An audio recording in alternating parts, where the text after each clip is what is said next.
Hi viewers, ಕರುನಾಡ ಕೈರುಚಿ ಕ್ರಿಯೇಷನ್ಸ್ಗೆ ಸ್ವಾಗತ. ನಾನಿವತ್ತು ಮೊಸರು ಉಪ್ಪಿಟ್ಟು ರೆಸಿಪಿನ ಶೇರ್ ಮಾಡ್ಕೊಳ್ತಾ ಇದ್ದೀನಿ. ತುಂಬ ರುಚಿಕರವಾಗಿರುತ್ತೆ. ಹೇಗೆ ಮಾಡೋದು ಅಂತ ನೋಡೋಣ. ನಾನಿಲ್ಲಿ ಸ್ಟವ್ ಮೇಲೆ ಒಂದು ಪ್ಯಾನ್ ಇಟ್ಕೊಂಡಿದ್ದೀನಿ. ನಾನಿಲ್ಲಿ ಬನ್ಸಿ ರವೆನ ತೆಗೆದುಕೊಂಡಿದ್ದೀನಿ.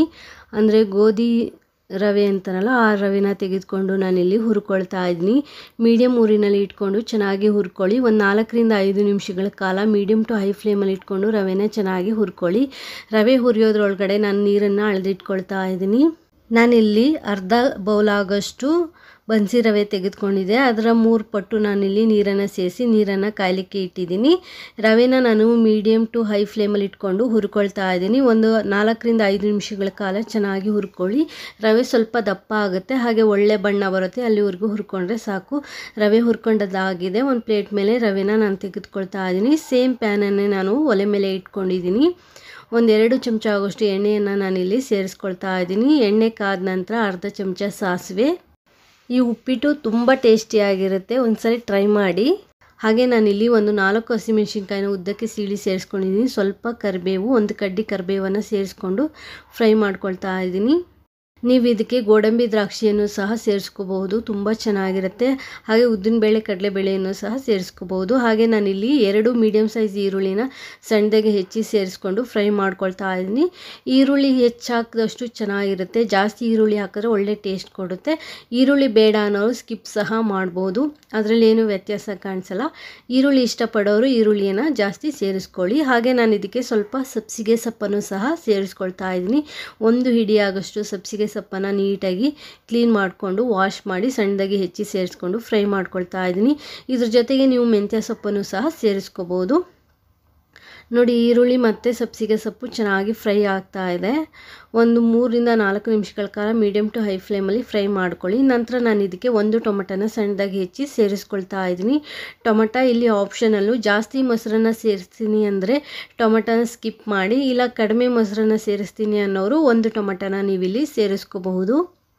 ಟೊಮೆಟೊ ಹಾಕಿದ ನಂತರ ಒಂದ್ಸಲಿ ಚೆನ್ನಾಗಿ ಮಿಕ್ಸ್ ಮಾಡಿಕೊಂಡು ನಂತರ ನಾನಿಲ್ಲಿ ಉಪ್ಪನ್ನು ಸೇರಿಸ್ಕೊಳ್ತಾ ಇದ್ದೀನಿ. ಉಪ್ಪು ಹಾಕೋದ್ರಿಂದ ಬೇಗ ಟೊಮೆಟೊ ಚೆನ್ನಾಗಿ ಬೇಯುತ್ತೆ, ಹಾಗೆ ಒಳ್ಳೆ ಟೇಸ್ಟ್ ಕೊಡುತ್ತೆ. ಉಪ್ಪು ಹಾಕಿದ ನಂತರ ಚೆನ್ನಾಗಿ ಮಿಕ್ಸ್ ಮಾಡ್ಕೊಳ್ಳಿ. ಹಾಗೆ ನಾನು 1/4 ಚಮಚ ಅರಿಶಿನ ಪುಡಿಯನ್ನು ಸಹ ಸೇರಿಸ್ಕೊಳ್ತಾ ಇದ್ದೀನಿ. ನಿಮಗೆ ವೈಟ್ ಉಪ್ಪಿಟ್ಟು ಬೇಕು ಅಂದರೆ ಅರಿಶಿನ ಪುಡಿನ ಸ್ಕಿಪ್ ಮಾಡಿ. ಹಾಗೆ 1-2 ಟೇಬಲ್ ಸ್ಪೂನ್ ಆಗೋಷ್ಟು ಮೊಸರನ್ನು ನಾನಿಲ್ಲಿ ಸೇರಿಸ್ಕೊಳ್ತಾ ಇದ್ದೀನಿ. ಟೊಮೆಟೊ ಸ್ಕಿಪ್ ಮಾಡಿದರೆ ನೀವು ಸಣ್ಣ ಜಾಮೂನ್ ಕಪ್ಪಲ್ಲಿ 1 ಕಪ್ ಆಗೋಷ್ಟು ಮೊಸರನ್ನು ಸೇರಿಸ್ಕೊಳ್ಳಿ, ಅಥವಾ 4 ಟೇಬಲ್ ಸ್ಪೂನ್ ಮೊಸರು ಸೇರಿಸ್ಕೊಂಡ್ರೆ ಆಗುತ್ತೆ. ಈಗ ಮೊಸರು ಹಾಕಿದ ನಂತರ ಚೆನ್ನಾಗಿ ಮಿಕ್ಸ್ ಮಾಡ್ಕೊಳ್ಳಿ. ಮೊಸರು ಹಾಕೋದ್ರಿಂದ ಒಳ್ಳೆ ಜಿಡ್ಡಿನಂಶ ಕೊಡುತ್ತೆ, ಹಾಗೆ ಟೇಸ್ಟು ಸಹ ಚೆನ್ನಾಗಿ ಕೊಡುತ್ತೆ. ತುಂಬ ರುಚಿಕರವಾಗಿರುತ್ತೆ ಉಪ್ಪಿಟ್ಟು. ಈಗ ನಾನು ಮಿಕ್ಸ್ ಮಾಡ್ಕೊಂಡ ನಂತರ ಒಂದು 10 ನಿಮಿಷ ಬೇಯಲಿಕ್ಕೆ ಬಿಟ್ಟಿದೆ. ನಂತರ ನಾನಿಲ್ಲಿ ಬಿಸಿ ಬಿಸಿ ನೀರನ್ನು ಸೇರಿಸ್ಕೊಳ್ತಾ ಇದ್ದೀನಿ. ನೀರನ್ನು ಆಲ್ರೆಡಿ ಬಿಸಿ ಮಾಡಲಿಕ್ಕೆ ಇಟ್ಟಿದ್ದೆ. ಬಿಸಿ ಮಾಡಿರುವಂಥ ನೀರನ್ನು ಸೇರಿಸ್ಕೊಂಡಿದ್ದೀನಿ. ಇನ್ನೊಂದು ಸ್ವಲ್ಪ ಉಪ್ಪನ್ನು ನಾನಿಲ್ಲಿ ಸೇರಿಸ್ಕೊಳ್ತಾ ಇದ್ದೀನಿ. ರುಚಿ ನೋಡಿಕೊಂಡು ಉಪ್ಪನ್ನು ಸೇರಿಸ್ಕೊಳ್ಳಿ. ಈಗ ಚೆನ್ನಾಗಿ ಮಿಕ್ಸ್ ಮಾಡಿ ಸ್ವಲ್ಪ ನೀರು ಕುದಿ ಬರಬೇಕು, ಅಲ್ಲಿವರೆಗೂ ಬಿಡಿ. ಬಿಸಿನೀರು ಹಾಕಿರೋದ್ರಿಂದ ಬೇಗ ನೀರು ಕುದಿ ಬರುತ್ತೆ. ನಾನೀಗ 1-2 ಟೇಬಲ್ ಸ್ಪೂನ್ ಆಗೋಷ್ಟು ಫ್ರೆಶ್ ಆಗಿರುವ ತೆಂಗಿನಕಾಯಿ ತುರಿಯನ್ನು ಸೇರಿಸ್ಕೊಂಡಿದ್ದೀನಿ. ತೆಂಗಿನಕಾಯಿ ತುರಿ ನೀವು ರವೆ ಸೇರಿಸೋವಾಗಲಾದರೂ ಸೇರಿಸ್ಬೋದು, ಅಥವಾ ನೀರು ಈ ರೀತಿ ಕುದಿಬೇಕಾದ್ರೂ ಸೇರಿಸ್ಬೋದು.